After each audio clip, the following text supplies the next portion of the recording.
मिरजेत मंगळवार पेठेत चर्चजवळ पूर्व वैमनस्यातून 2 गटात हाणामारी व गावठी पिस्तुलातून गोळीबार करून सलून दुकानाची मोडतोड करण्यात आली।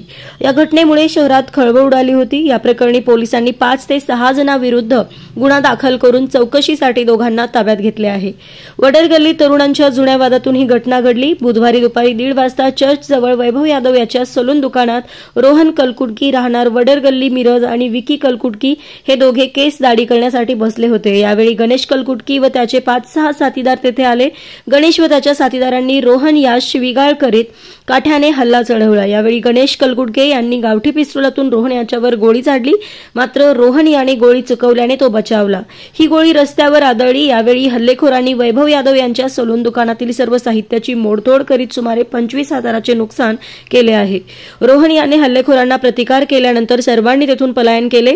गोळीबाराच्या आवाजामुळे रस्त्यावर मोठी गर्दी जमली। या घटनेमुळे मंगळवार पेठ परिसरात दहशत निर्माण झाली होती।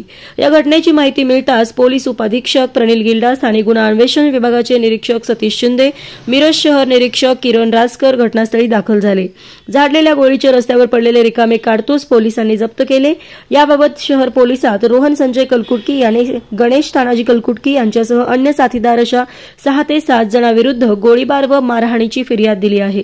या प्रकरणी गणेश त्याच्या साथीदाराविरुद्ध गुन्हा दाखल करण्यात आला आहे। गोळीबार प्रकरणी पोलिसांनी दोघांना ताब्यात घेतले। फरारी गणेश याचा शोध सुरू असल्याने पोलिसांनी सांगितले।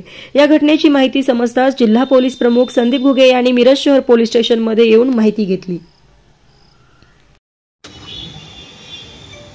मिरज शहर पोलीस स्टेशन हद्दीतील रोहन कलकुटकी राहणार वडरगल्ली मिरज याच्यावर काही इस्मांनी बंदुकीने फायर केलेला आहे आणि त्या ठिकाणी एका सलूनचं दुकान आहे। सलूनच्या दुकानामध्ये नासधूस झालेली आहे। तरी पोलीस घटनास्थळी दाखल झालेले असून पुढे सद्यस्थितीत सदर ठिकाणी कायदा व सुव्यवस्थेचा काही प्रश्न नाही।